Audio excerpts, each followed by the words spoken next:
The egg donors go through a very, very extensive screening. So the first one is really them filling out their profile and talking about themselves, their health, their family history. They also talk a lot about, their favorite book and so on, but that's mainly for you kind of to get to know them a little bit more on a personal level. But already in the profile, sometimes there could be red flags to us. For example, there are all kinds of disease that carry some genetic component. For example, sometimes we see in the family a lot of history of cancers. The grandma had breast cancer and the aunt had breast cancer. There's a lot of colon cancers, a lot of cancers. And then we worry that there is a genetic component to it, and we're bringing some genes that can increase the risk of cancer.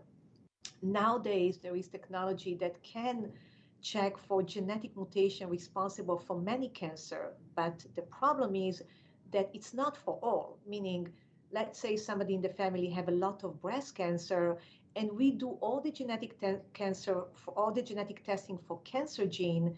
Even if those genetic testing come back completely negative, there is obviously still some genetic predisposition in that family for breast cancer that we cannot detect, and we know that there is increased risk. So the profile itself is very, very important. So that's the fourth layer of us to making sure she can even qualify to be an egg donor. After that, she goes through very extensive screening. We check her fertility, making sure she has enough eggs, that her AMH is good, and all fertility testing. She goes through genetic testing.